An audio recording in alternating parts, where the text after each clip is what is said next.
So I'm very grateful today to have Amanda with us. So Amanda's an executive coach, coaching supervisor, business psychologist, and today we'll be sharing her research around change and internal coaching. So firstly, Amanda, I just want to say really appreciate you sharing your research and your experience with us today.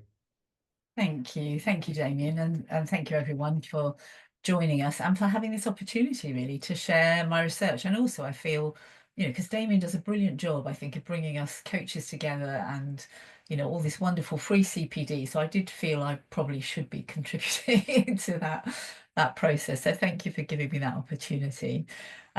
So this is about internal coaches, but I'm aware probably on the call there are people who maybe are not internal coaches, but who are perhaps external coaches, or maybe you run a coaching and mentoring service, or maybe you're a change practitioner. And one of the things they say about research is looking at the transferability of your research findings is really down to all of you. So I hope that whichever perspective you're coming from, that you will find something of interest to you today. But it may be you've come here with a particular question that you'd really like to know about. So do stick it in the chat if there's something you particularly would like us to cover, and I'll do my best to see if I can pick that up. So I'm just seeing lots of people joining from all over the place. So if I'm looking at the side, it's because I have a separate screen as well, just so I can keep track of the chat. But hopefully Damien will point out to me if somebody's got their hands up. So just to tell you a little bit, well, firstly a little bit about me and perhaps why I came to this research topic of internal coaches supporting organisational change, because I actually wear two hats. So I work at a university down in our corner of Kent, Canterbury Christchurch University.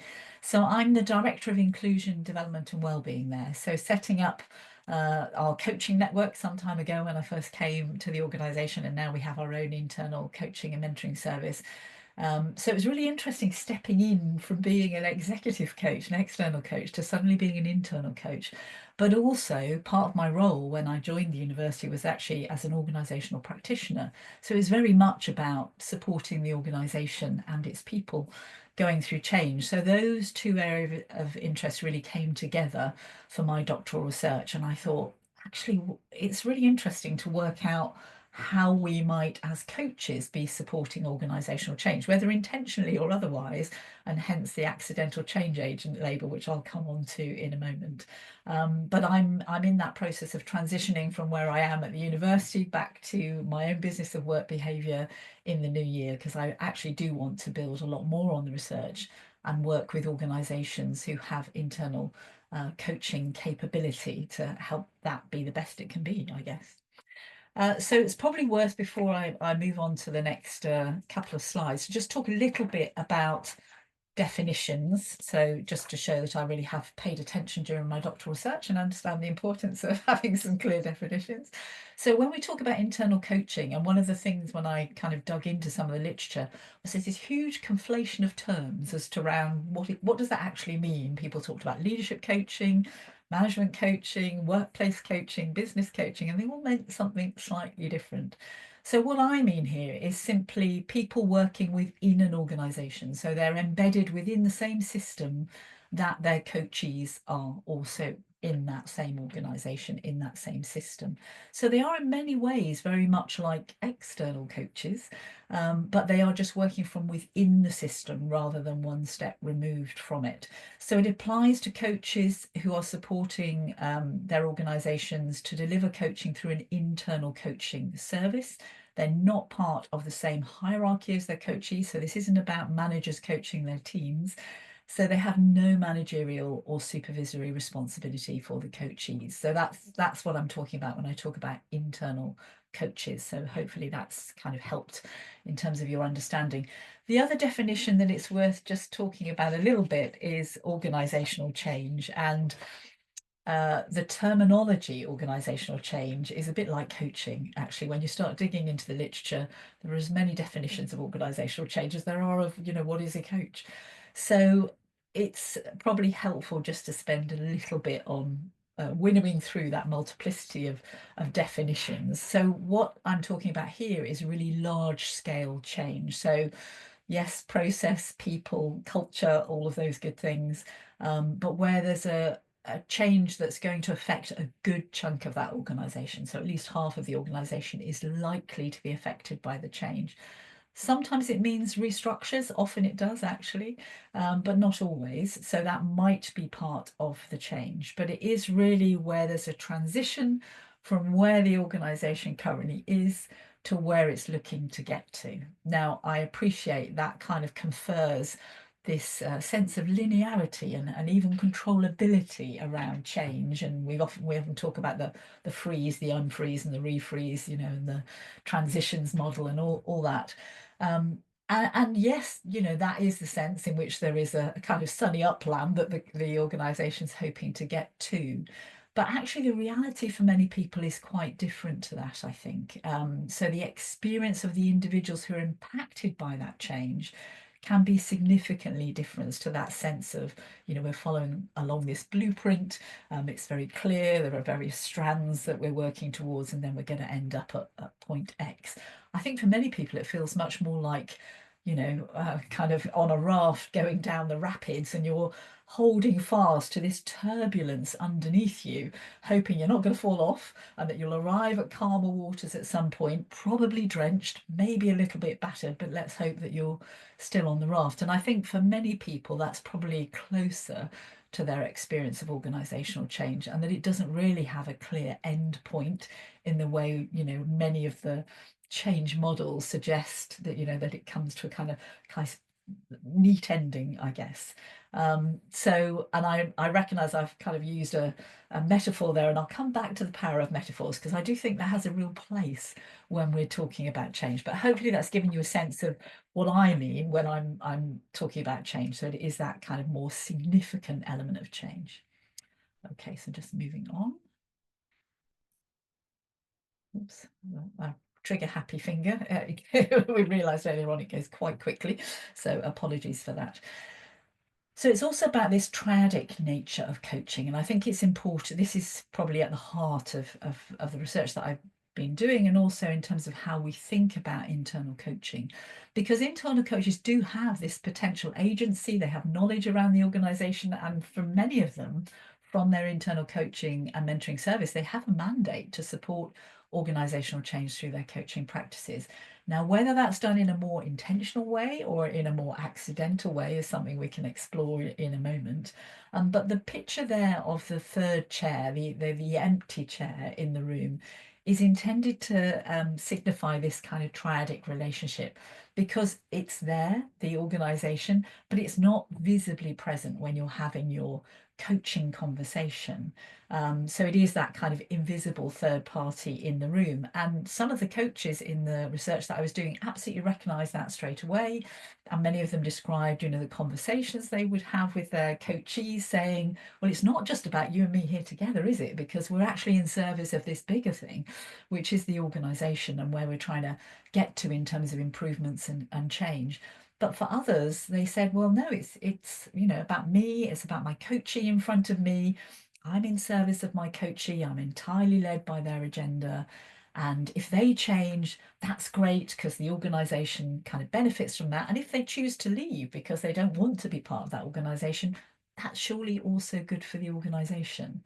But actually, that, you know, we unpacked some of that in the conversations that I had with people, because there was almost a kind of denial going on there, that there was this expectation from the organization when you have an internal coaching function that you will be doing something that is in service of the organization as well as in service of your coachee in front of you.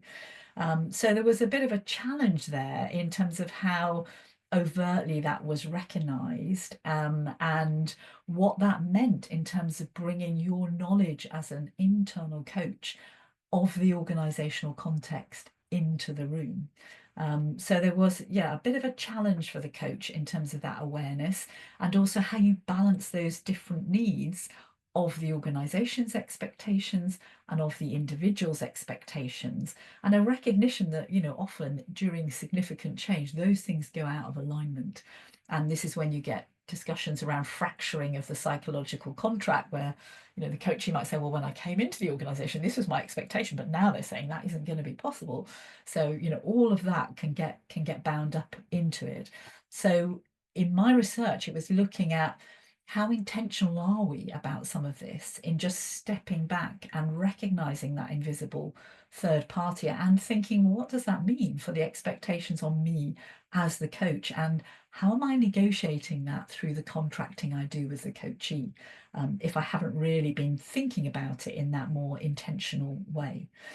There's also something about the intelligence that we gather as internal coaches when we're having the conversations, especially where there is significant change going on, because we are often party to picking up soft intelligence as to what's going on, which could usefully be fed back with caveats around confidentiality and all of that. But particularly if you're coaching more than one person as well, you may well be picking up things that you think, actually, that would really help us in calibrating that change if I fed some of that back.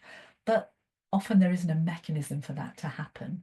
Now, many of my coaches that I interviewed were actually OD folk, so they felt that they kind of had a way into that anyway, but it happened as a almost unintentional byproduct, and it wasn't something that they really necessarily thought about that much. But one of the sponsors of the internal coaching service gave me a brilliant quote, which hopefully I can find. She talked about this whole soft intelligence, and how we have an opportunity to gather this and make use of it when an organisation is going through change, so that you're getting this interplay between changing at the individual level and changing at the organisational level, and hopefully getting a chance to kind of calibrate that. And she said it's a little bit like being on a ship on the water, and people swimming across this shark-infested water, getting hauled onto the ship, being given a bit of support and then chucked back in. And meanwhile, the ship sails on with all of the knowledge of how to deal with the sharks.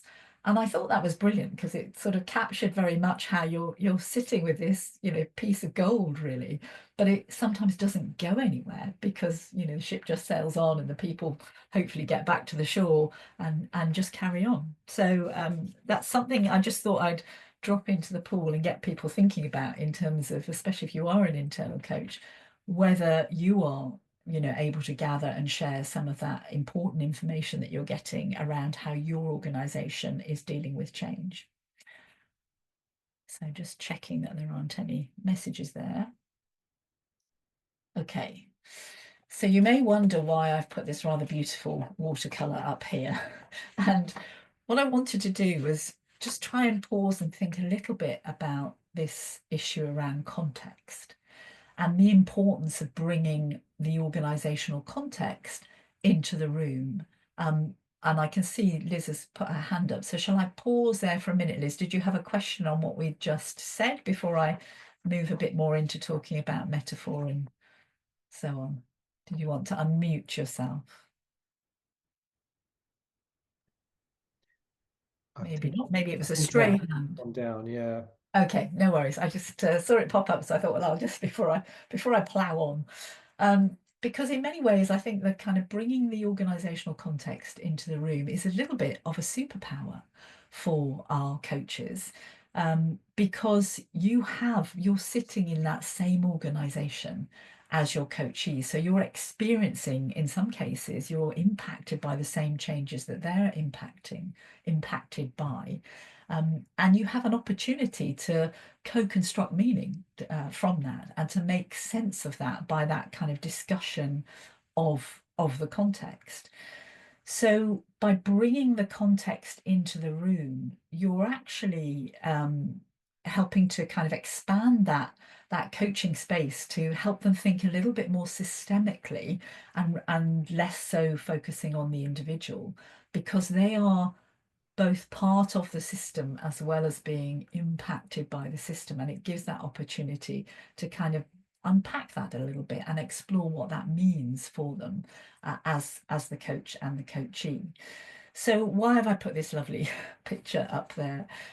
Partly to signal that one of the ways in which coaches would be having conversations around change, they found that they were often spotting their coaches using metaphor for how they described what was happening to them, to the point where then some coaches started deliberately asking for, could they think of a metaphor? Could they think of an image?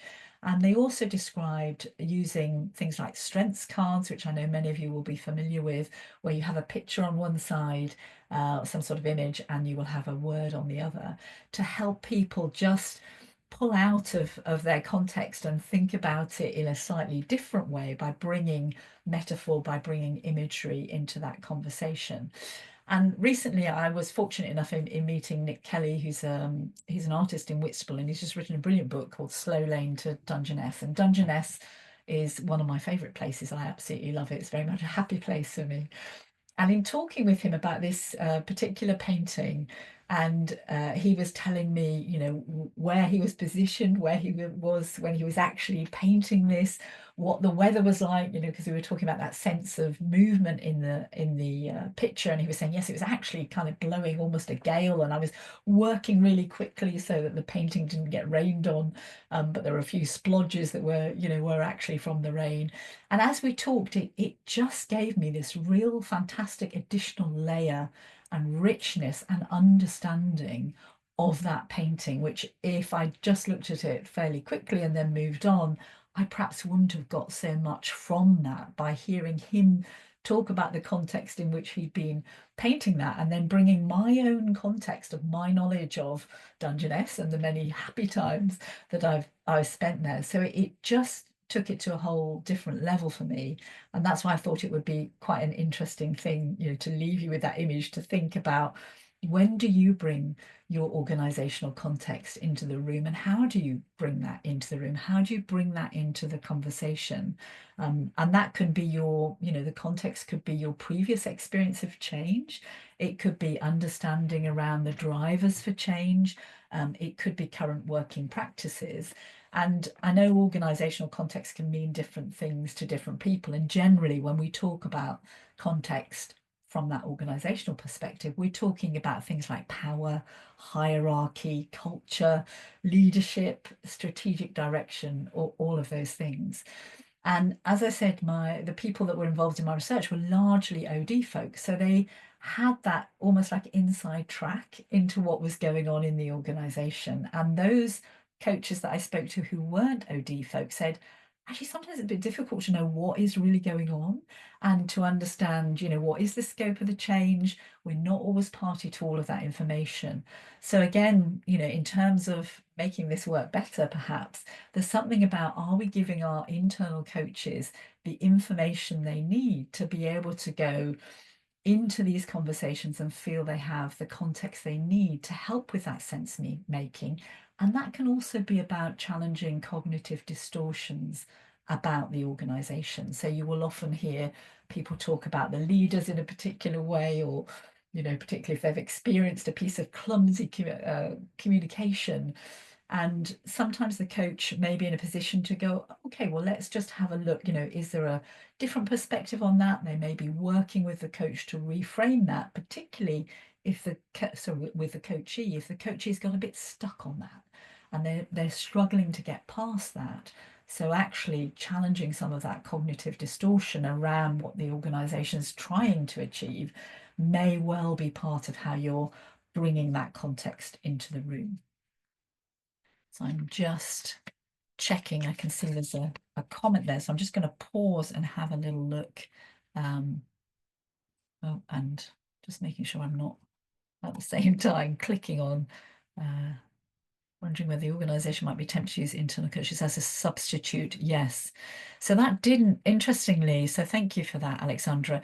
That didn't come through, that they were being used as a substitute. I think there's potentially a danger for that they'll pick up the pieces and, you know, we'll just leave it to the coaches to sort out. That didn't actually come through. And in fact, in my organisation, we've got 4 transformational change projects going on at once.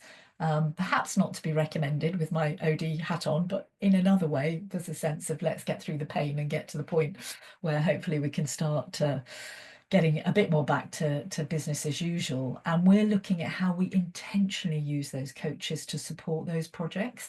And what does that mean? Not just in terms of the change leaders who often do have some support and often external, because they tend to be quite senior in the organization, but actually, working a little bit further down that hierarchy, what's the support we're giving our coaches to enable them to work with, some quite challenging situations for us at the moment. And that's about their own well-being, taking care of themselves, and I'll come on to that. But also a lot of this is about how they're supporting the well-being of their coachees, who can be significantly impacted by the uncertainty and the challenges of having to make some of these changes. So thank you for that question. Okay, so I'm just going to move on. Sorry, I have got a very responsive mouse. So just wanting to talk a little bit about where this kind of comes from, this approach to thinking about the coach as a change agent, accidental or otherwise. So in terms of the research, and I promise not to go too much into this, there is more of an academic type article if you're interested in that sort of thing, but it was really looking around these different theories around change and looking at what's that kind of overlapping piece in the middle. But it was very much coming from a position, coming back to this shifting from individual transitions to thinking a bit more about the systems perspective, and looking at, well, what is it that makes an organization change? And actually, it can only happen if the people within that organization are changing, are willing to change.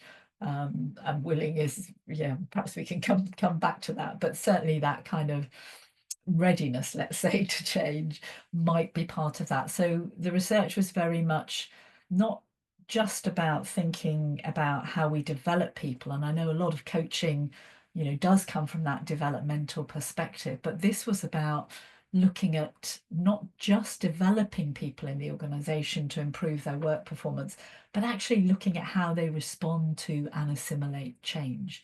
And so that's when then it takes a slightly different lens to your coaching practice to think about that in a more intentional way, rather than just how am I developing this individual. So as I said, my background is as an OD practitioner, so perhaps that's no surprise, but it was actually, very much from that perspective of how people are responding to and, hopefully assimilating the change. And what was really interesting in looking at the literature around these different theories was looking at, well, what is a change agent then? What are the skills of a change agent? And they were mentioned things like active listening, skillful questioning, high levels of integrity, the ability to earn trust, a positive mindset.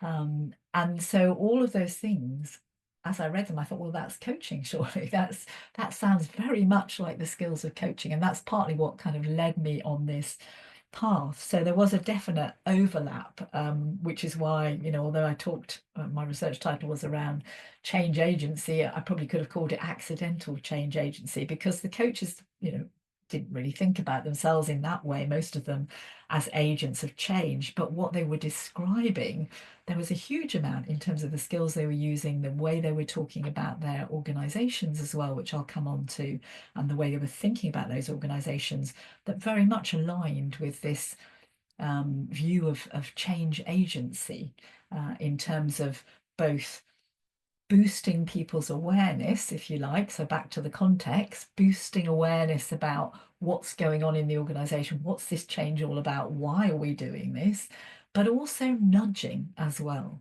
So nudging people to find their own agency in this, to find their own autonomy, to build their self-efficacy, to build their belief in themselves that they are capable of managing the change and moving to a different place. So that kind of boosting and nudging, again, very much part of what, a change agent would do. And I'll perhaps come back to some of that. Just checking the, okay. Okay. So accidental change agents.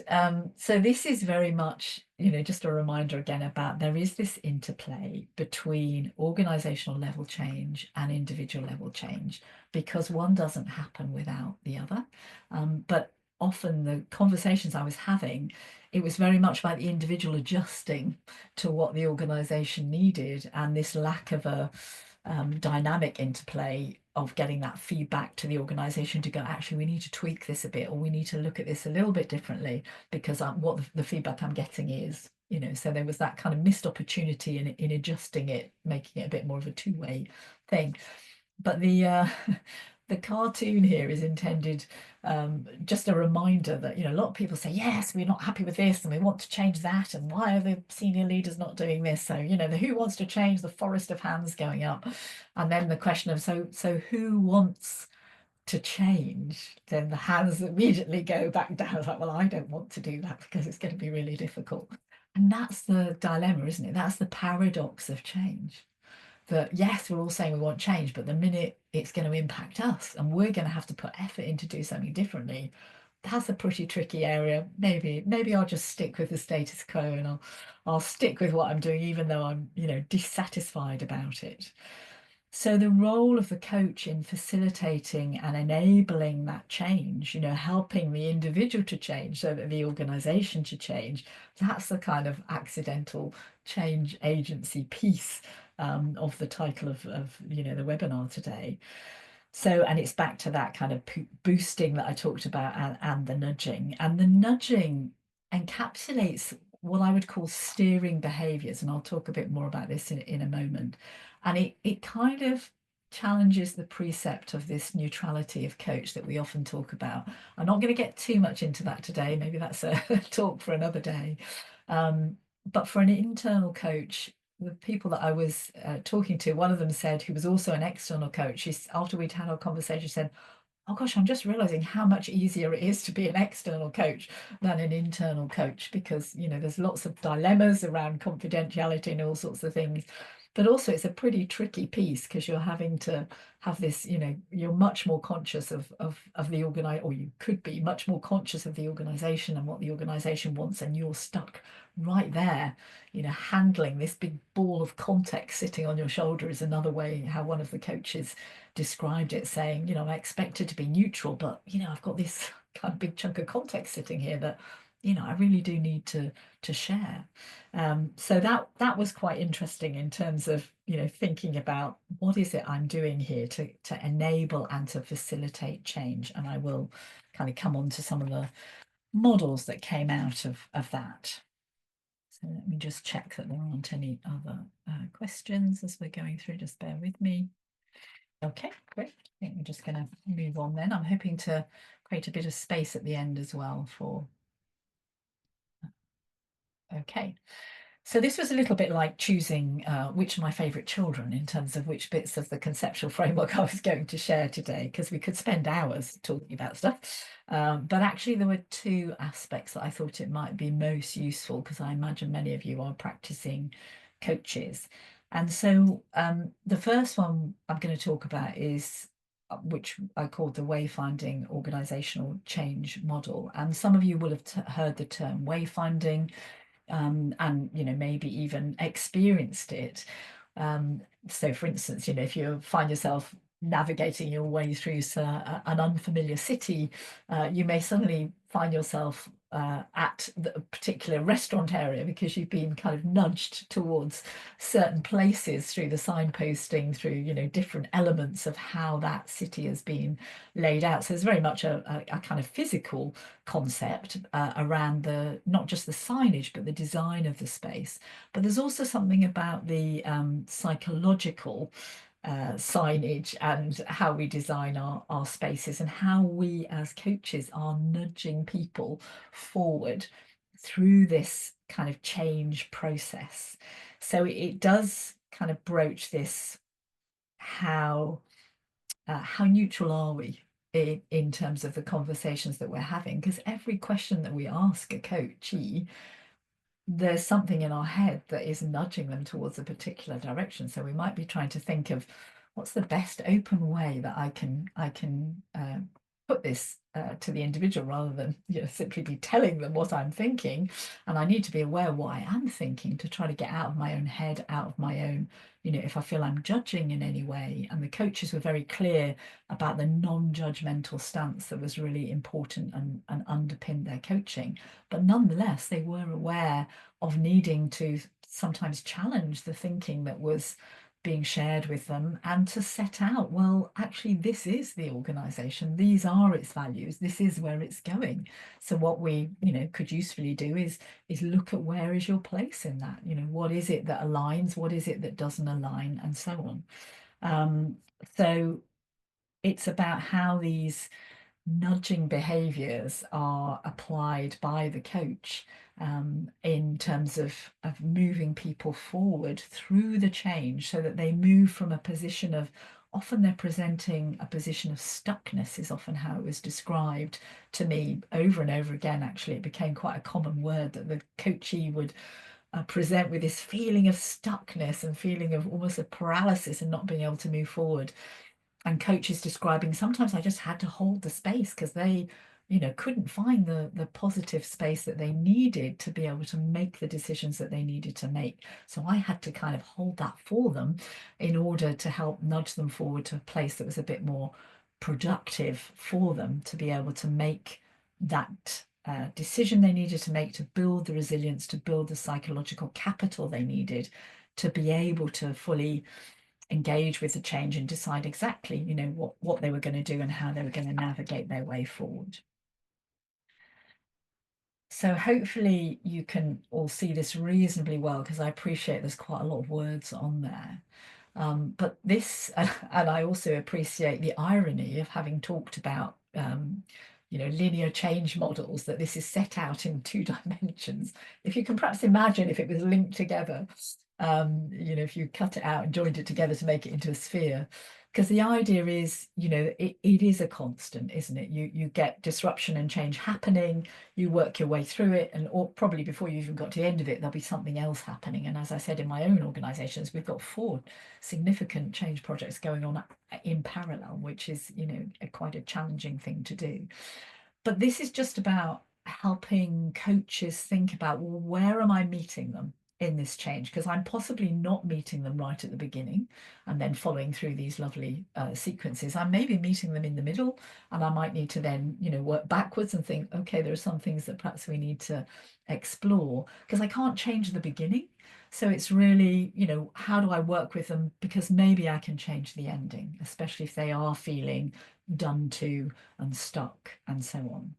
So it sets out this process that coachees go through, but this was described through the lens of the coach, just to make that clear. It's not something that I spoke to coachees about. That's perhaps another piece of research for somebody to do in terms of testing out with our coachees whether this is actually in terms of how the coaches presented what they felt was happening.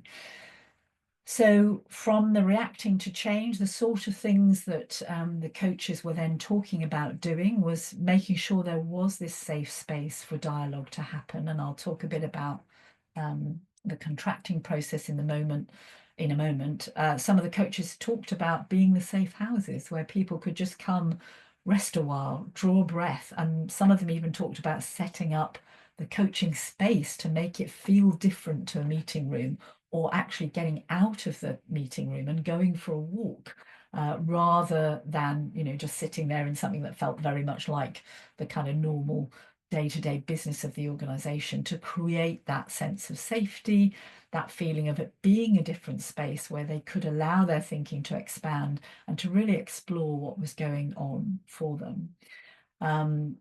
It was a place where often that I talked earlier about the values cards with the pictures and so on. It's often where people would be encouraging people to use metaphor, to use images, but also to think about what are the resources they're already bringing into this in terms of their individual strengths, their previous experience of change, their networks around them.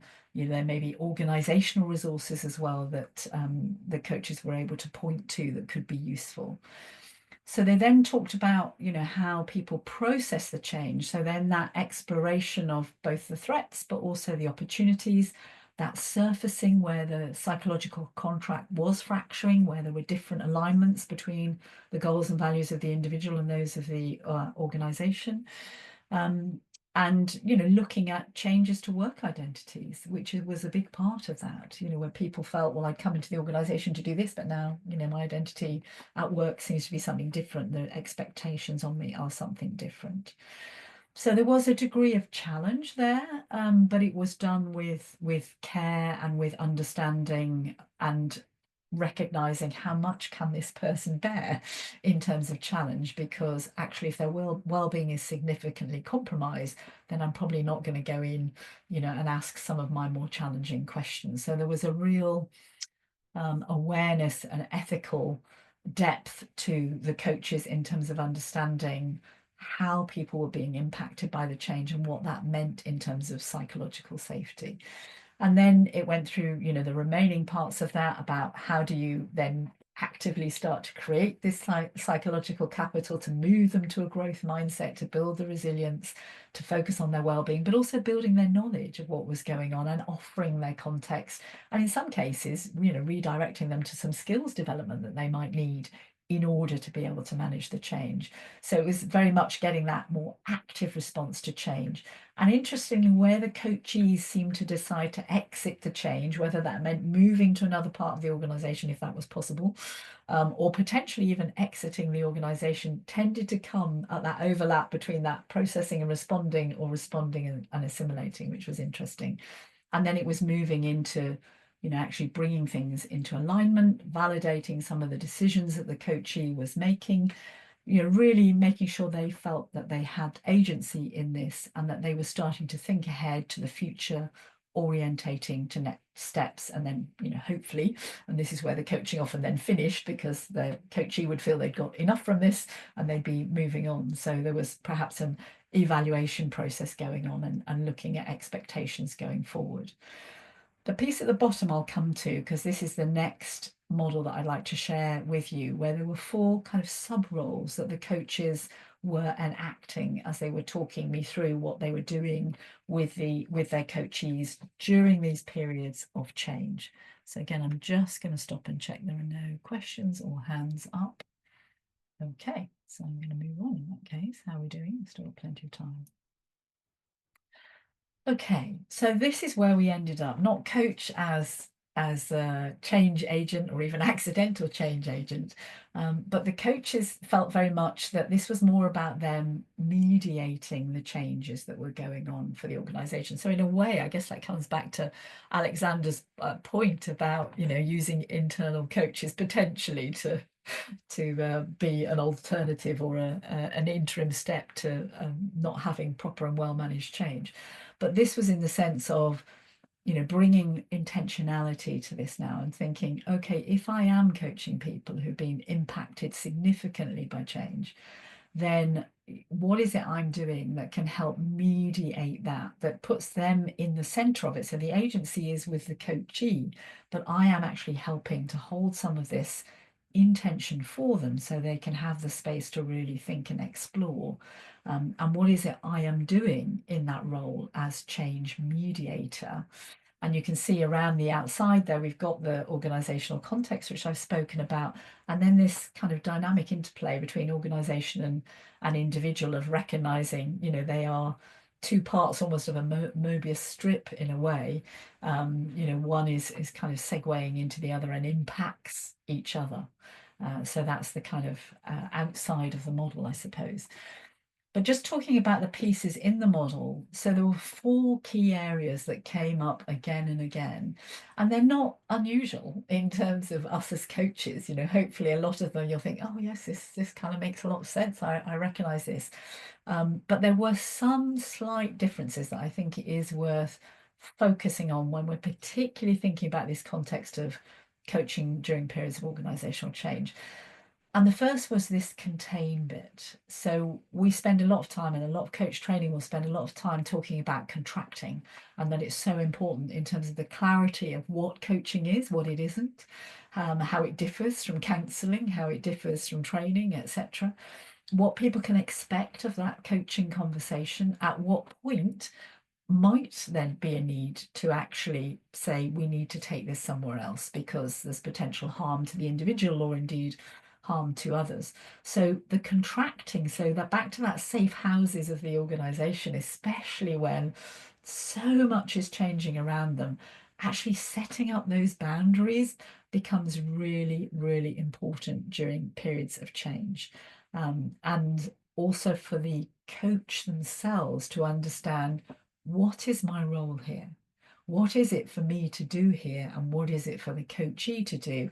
And what are the expectations of the organization? So back to that empty chair at the table, that invisible third party. So just clarifying if there are expectations on you from your coaching and mentoring service, actually sharing that with the individual about, there may be times when you're bringing a different perspective about what's going on in the organization, or there may be times where you would want to work with them to potentially reframe some of what's going on. It may even be that you may be wanting to ask permission for moving into more of a mentoring end of that spectrum, where you're actually giving potentially some examples, or you're guiding them, giving them some signposting to some of the things in the organization that you're aware of that may actually help them. So that contain piece is always important, but even more so, and potentially needing to think about some other little elements of that when it's around organizational change. The clarify role is probably closest to when we talk about the coaching dance and moving from, non-directive to directive, that kind of mentoring coaching swing. Many of the internal coaches felt that this was probably more characteristic of internal coaching than external coaching, where they'd done both, that they were often getting pulled down the mentoring end, especially where people's well-being was significantly affected and they just felt there's nothing left in the tank. So actually me asking lots more questions of them isn't really going to help. And what they're looking for is a little bit more what I would call mentoring, where I'm giving a bit more guidance, a bit more signposting. Now, if I contracted for that at the beginning, that's fine. If I haven't contracted for that, I'm going to feel a little bit uncomfortable. And they talked about changing hats and being explicit with their coachee that, oh, I'm putting my mentoring hat on here now. Obviously, coachee most of the time is like, well, what is that? I don't even know what you're talking about. So there is something about being clear with the coachee about what that means if you're swapping hats. And in some cases, some of them, because they were OD, folk ended up picking up some of the development aspects as well. So it's just being clear with yourself. What is this coaching conversation? What is the need here? Have I contracted for that? And am I signaling when I'm actually moving more into that kind of clarifying end, the mentoring, the guidance, the advice end, than into what would often be considered more pure coaching? The create element, this is where people talked about the stuckness. How am I moving them on to be able to build this psychological capital to help them develop this growth mindset? What are the things that I'm going to be doing with them that will enable them to be able to do that, excuse me, to move out of that stuckness and hopefully move into the fourth area, which is around this catalyzing the decision making, the action, and really handing that baton over so that they have the agency and the autonomy, the self-efficacy to make the decisions that they need to make. But the coach will have been alongside them, that back to that wayfinding, helping with the map, with the compass, but not telling them where to go, not telling them what the end destination should be, but giving them the tools to help them work that out and to feel safe on that journey towards wherever it is they needed to get to.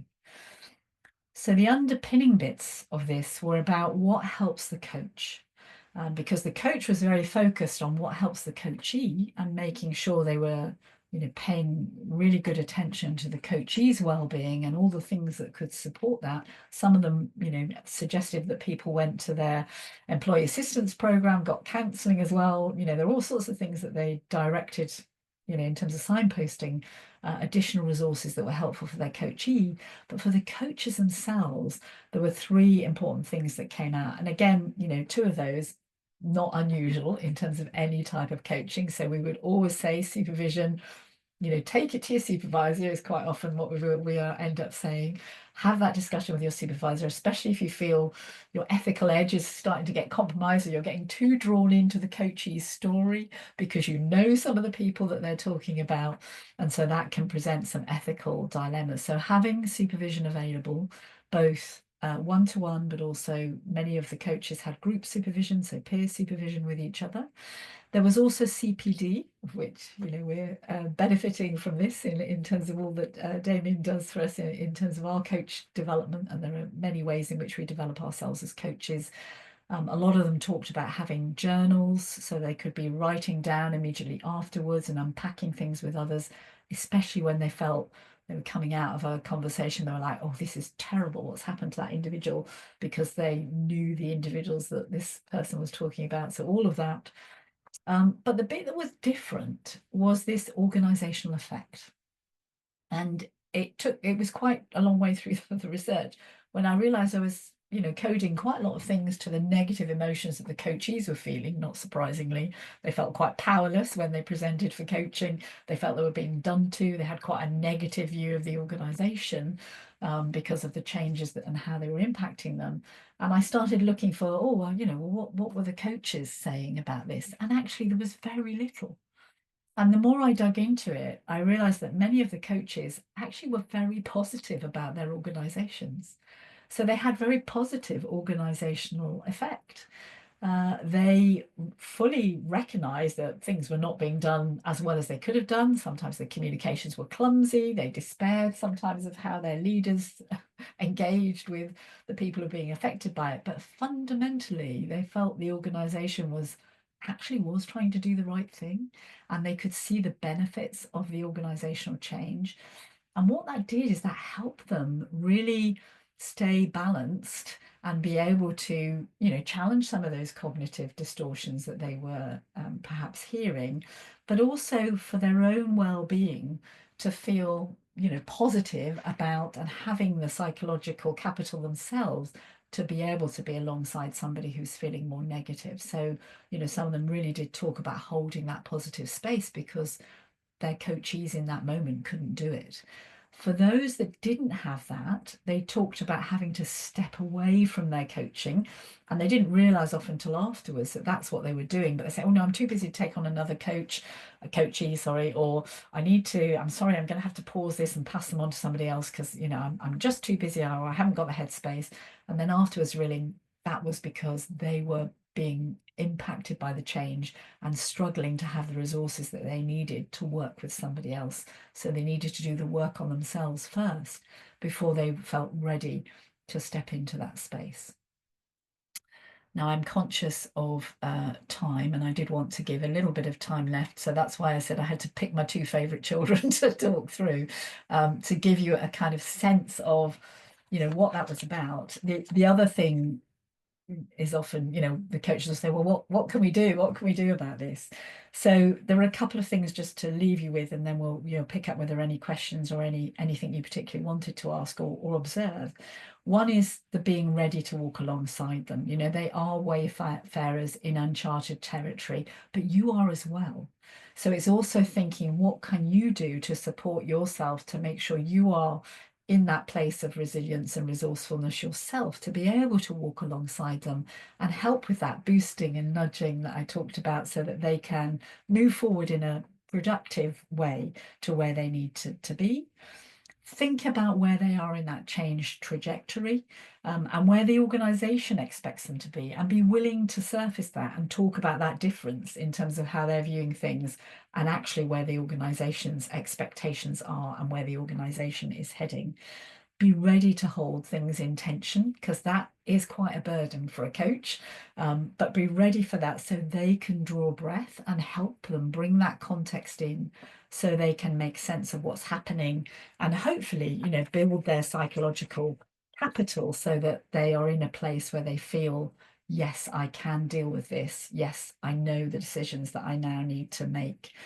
The sort of tools that people used, I mentioned about the values cards, the wheel of life stuff came in, lifeline, all of those things to help people just position, where am I now? And where is it I'm looking to get to? Where is the organization now? and where is it looking to get to, and how are those two things going to intertwine? Depending on well-being, so recognizing that signposting to your employee assistance program, to HR policies, to the careers hub, to stress risk assessments. All of those things are really helpful when you're an internal coach. You have access to that. You know what the resources are of your organization in a way that many times external coaches don't necessarily have the full picture of what's available to people. Psychometrics is another element which both external and internal people, coaches use in terms of understanding, where are these individuals in this, what are the strengths they're bringing, again, what are the things that are likely to help them through this, what are the things that might therefore make this a bit more of a challenge for them. So all of that, and using kind of skills assessment, gap analysis, all those kind of tools that we use, letter from future self, and of course how we set goals. All of those, they're all in your toolkit already. It's just a question of thinking, okay, which ones are going to be most useful for each of these stages? How am I looking at this? What's the lens that I'm using to work out, which are the ones I need to bring in, and to be doing that in a very intentional way, bearing in mind the kind of overarching context for this. So I'm conscious we've got hopefully about 7 or so minutes left. So I'm just looking to see whether there are any final questions from people. I don't know whether anyone's got hands up. Can't see anything in the chat. So I'm going to pause there. I feel I've been talking for a very long time, but there was a lot to get through. No. Now, would I just say to the group, if anyone has got any questions, would like to ask live, put your hand up. Otherwise, please do put it in the chat panel. It's just an opportunity now to share.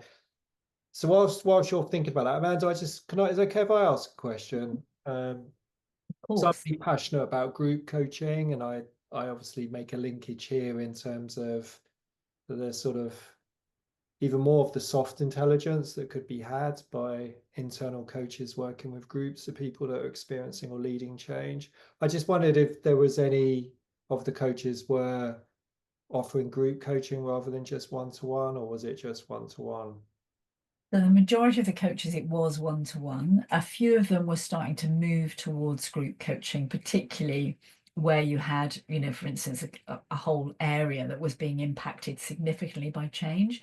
It made sense to really look at that in a more systematic way and looking at that as a group. But in terms of the research, it was founded on the one-to-one coaching. I think there is a piece of research, absolutely, which is around group coaching, and it's would seem to be particularly applicable in terms of that systemic piece of understanding, all those different moving parts and how they're working together. So I think that is a definite next step. Yeah, lovely, lovely. I can see David has just raised a reflection around, is there a paper that you could point? I assume that you've written that he could access if he wants to read more about your. Yes. So let me just, oopsie, there we go. So and if you want the slides, do let me know and I can share the slides. So there's more of an academic paper, which is the one in the International Journal of Evidence-Based Coaching, and then there was a blog published a week or so ago, which is probably a little bit more accessible, which gives a bit more information. The article in the journal gives all 3 models, I think. I include all 3, whereas the EMCC blog I just focused on one because I thought it might just be overwhelming people with too much information. So the third model that I haven't really spoken about was this coaching fulcrum, and it was more about that kind of paradox of change and how you are holding things in tension and the kind of different elements that related those things together. So that was a kind of different area, but I'm happy to provide more information on that if people want. My chat function seems to have frozen, so apologies that I hadn't seen that. So I'll need to rely on Damien if there's more. Yeah, no worries. Questions. I see Catherine's got a hand up, so if I unmute you, Catherine, then you can hopefully ask the question live. So, Catherine, can you hear when you speak? Can you hear me now? Yeah, we can. Hi, thank you, Amanda. That was absolutely terrific. One of the things I was thinking about is simply when organisations contract with their internal coaches, and some of them are more explicit than others in giving their internal coaches the sort of the context of the coaching. I think I can't think of an example of the organisations that I've been involved in over the last 10 years where they have sort of specifically highlighted how their internal coaches might deal with the whole implications of organisational change. And I was just thinking that that your research could be really useful in that respect. And I was thinking I might, when I'm talking to organisations, actually raise it specifically and saying, you know, have you actually thought about what kind of a role you expect your coaches to play in this regard? You know, often they haven't even thought about the difference between coaching and mentoring, really, and just leave it up to the coaches to decide where on that spectrum they operate. But I just think this is some really useful and interesting research. So thank you. Yeah, thanks, Catherine. That's and that's so true. And what was really interesting is we had a couple of sponsors, senior sponsors of internal coaching and mentoring programs, who had an assumption that their coaches were obviously both in service of the individual and in service of the organisation. It was kind of de facto obvious. I'm like, okay, not that obvious when I spoke to the coaches. So the fact that there was that disconnect, that they hadn't had that conversation to share that understanding. Yeah. So in our organisation, we're looking at how our internal coaches can now support this significant level of change going on. So we are actually running a workshop for our coaches, our internal coaches, to explore this and also to give them some of those tools and techniques, but also help them have a space to just talk about, well, what does this mean, and what's the support we're getting, and you know, how, if we don't believe in what the organization's doing, how can we coach somebody? You know, that's a really interesting conversation, and that needs to be surfaced. You know, that needs to be explicit, and to have a clear understanding of what are the expectations of those internal coaches. Some of them absolutely got it, and they were, you know, they just thought, well, that was perfectly normal. Of course, it's in service of, you know, both the individual and the organization, but for many it wasn't. So I think that's a really good point. Thanks.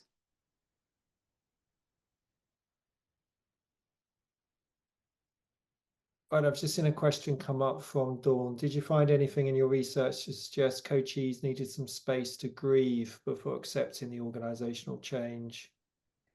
Yes, actually, that's a really interesting one, and I think this stuckness that many of them spoke about was because they just needed that space to just stop and let go of some of the things that they had thought were going to be in their future, which now, because the organization was changing, wasn't going to be. So we had, because it was across higher education institutions, the examples were, you know, people who'd come in, perhaps they thought they were going to be doing this particular area of research, and now they were told, you know, actually we need to focus on, you know, transdiscipline research and going in a different direction. And sometimes it presented as, oh, I've got a real problem with my boss because we're going off in different directions. And as they unpacked that, realizing it was because, you know, the individual thought this was going to happen, and now they're being told, actually, no, this is what's going to happen.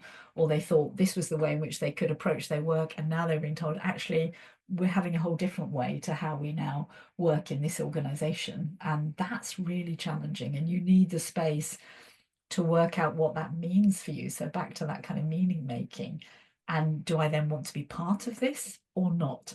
And if I do, what change do I have to make for that to happen? And that all takes space, and it takes time, and a skilled coach working with you and walking alongside you to help you unpack that, and asking those questions that are going to, yes, amplify that, the boosting piece, but also nudge you forward in a, you know, gentle and productive way to get to the point where you feel, okay, I can do this. Thank you.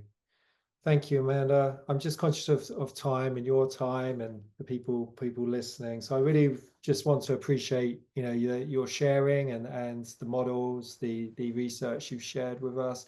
I think for me, it really does shine that light on one, around how the organizations can learn from the coaches, but also the support mechanisms that need to be put in place for them to be practicing professionally as an internal cohort as well. So if people want to reach out, is that okay, Amanda? Yes, absolutely. And let me just go back to the Oops, there we go.